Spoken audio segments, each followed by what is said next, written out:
Okay, so here I am. Let me make sure my microphone is working properly. I think it is. I had some problems with it just a minute ago. Headset. Headset. Headset. Hey, okay, everything's working fine now. Alright, before I get started, please do me a favor. Take a moment to go to the bottom of the video and hit the subscribe button. I would appreciate that greatly. Doesn't cost you anything, just makes me look good in the eyes of YouTube. And, you know, I'm always into looking good. I have quite a few English-speaking friends down here where I'm able to have a more complete conversation with them. I don't have to have a translator present or anything. And the question that appears to come up a lot, especially when you get into the politics and stuff like that, is how could America allow this to happen? They can't believe that Trump got elected president because he's amongst other things, he's a convicted felon. Now, forget about the fact that the idiots that he's appointing are mostly, for the most part, are unqualified for the jobs that they're holding, or they don't care. Kash Patel is a good example of that. But it's an interesting question. I saw there's several specials that you can find on YouTube or History Channel dealing with the 1936 rise of Hitler, and you can watch it, and the similarities are incredible to what's going on right now, to how he's operating right now. I don't know whether he's the fascist or it's Steve Miller or one of the other editors of Project 2025, but they're determined to destroy the type of government that we have, and they're going to install what they think is better. Well, Donald Trump isn't better. The people in his cabinet aren't better than what's been around before. They're worse because they're not qualified. Forget their personal beliefs that they're racist, they're drunks, drug addicts, whatever you have you. They are just not qualified for the particular position they are. You know, there are a lot of, I mean, I'm not going to get after Hegseth for being, you know, a drunk, because for a lot of years I was a functional alcoholic. So I know it can be done. You know, it's your personal life that gets screwed up, not your business life. Okay. So I don't have a real answer for that other than look at those videos. That History Channel's got some good ones on the rise of Hitler, and you'll understand how something as disgusting as Donald Trump could happen in the United States. Then we have another lovely little person to talk about. Is it Pat Bundy? She's the Attorney General, I think. Yeah, she's the Attorney General. And she's also she approved the gift of the jet from Qatar. But just prior to the election, she was a lobbyist for Qatar. So there's a lot of conflict of interest going on, but nobody gives a shit, you know, because nobody reads it and nobody cares. See, I think the problem that we have today in getting the people to know things is that you have too many choices to get your information from. And you have people that say, well, I'm only going to choose one. I'll choose Fox because I like the programming. Their news is biased and everything. That doesn't make any difference to them. Okay? 23 people have been hired by the administration from Fox News. So, obviously, it doesn't make a lot of difference to anybody. But when I grew up, I had, what I would do in the mornings is I used to read my my local paper from the town or the county I was in that case was the Morris Daily, the Daily Record from Morris, and I would read that, and I'd pick up a state paper like Star Ledger, which was a state with international and national information. And then on the weekends and whatnot, I would read the New York Times when I had the time to go into the more in depth into various articles and whatnot that they would do. I would read on the weekends or the evenings Time Magazine, Newsweek, and Rolling Stone. That gave me a broader viewpoint, you know. Television-wise, I would usually take ABC because that was sort of like New York City, that was local. And then I would do CBS for 60 Minutes and some of their other news shows.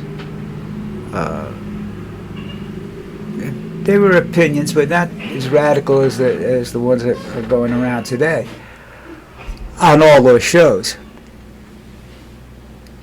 So that's how I formulated my opinion about things, you know. And then I was a bartender, so I met with people from rich to poor, from the kid working the counter at the Quick Check to the CEO and to lawyers, law enforcement, what have you. And so I could talk to them. And by talking to them, I got a different perspective of what's going on. And I think that's important when you're looking at trying to get information.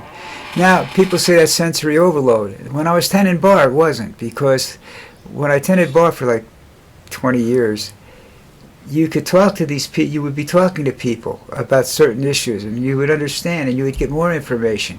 So you had a good idea of how to make a choice. You know, I don't think, in that situation, I don't think a person like Donald Trump, who's a media dickhead, could ever get to power. I'm not saying it wouldn't happen, but I think it would be much more difficult for him to fool the people. You know?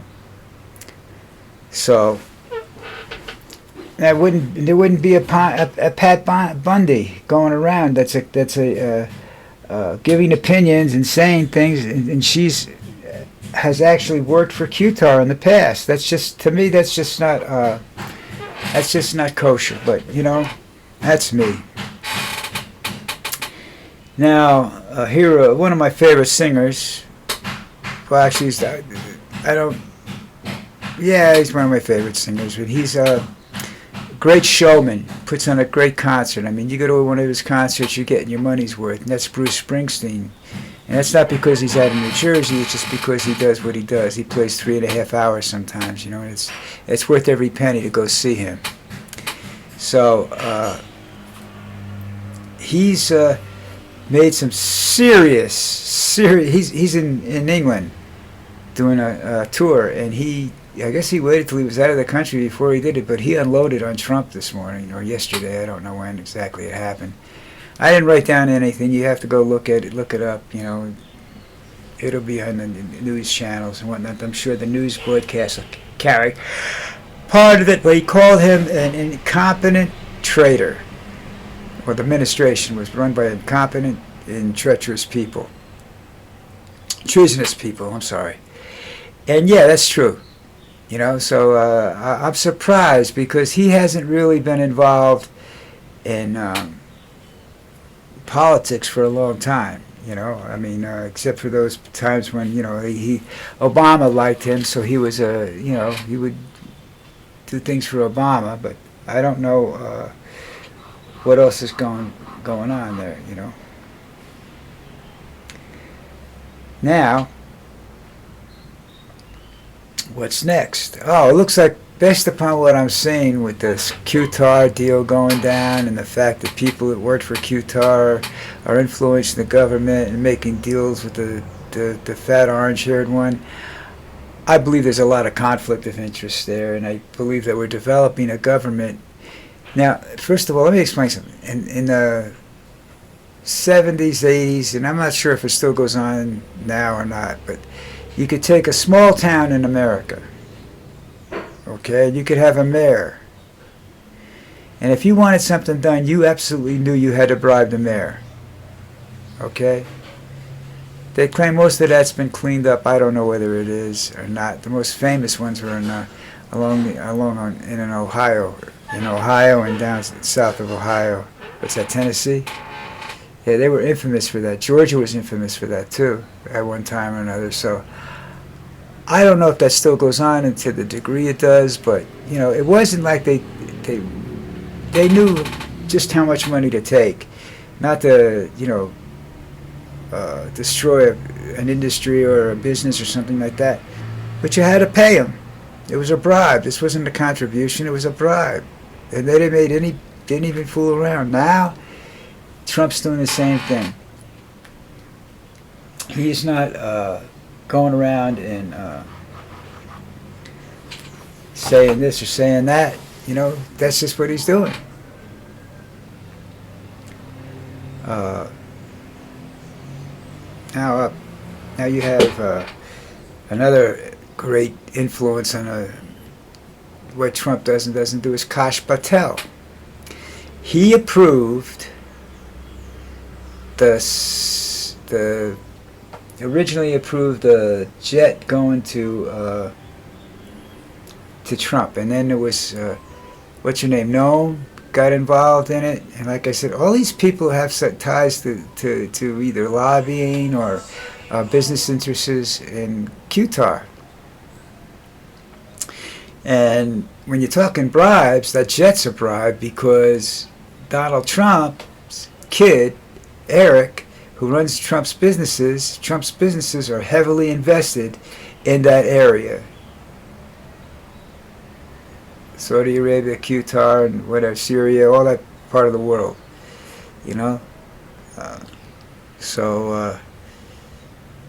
again, where's the honesty in this world? That's a term that went right out the tubes. But Kash Patel, also, from what I understand, doesn't really pay much attention to his job. He's out doing sporting events, concerts, dinners, things like that. He's just not. He's not dedicated to straightening that place out like he said he was going to be, And I don't know whether it needed straightening out to begin with, So that's that. And there's a lot of conflicts of interest everywhere. This is Donald Trump's way of doing business, And anybody that's filed bankruptcy as many times as he has can't say that he's a great businessman. Anybody who's bankrupt, I'm not sure. They said 3. I'm going to say 2 that I know of for sure. But anybody that can bankrupt one casino takes a special amount of stupidity or balls or something. I'm not sure what he did.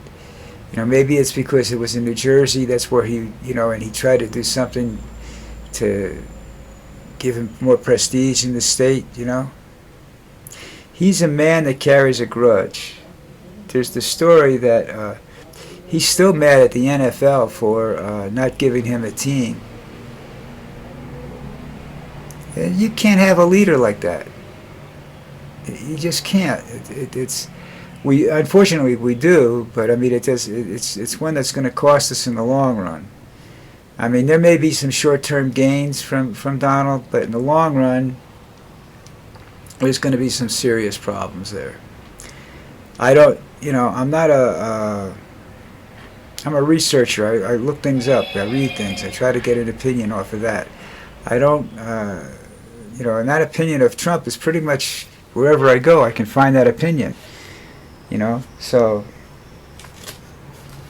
anyhow. It's Thursday, May 15th, and that's it for me for today. Please subscribe. It just makes me look good. And you know how I like to look good? You know that, right? So come on, give me a shot, folks. I would appreciate it. And like I said, go to the comment section if you have a topic you wish me to try to talk about, attempt to talk about anyhow. All right, have a great day.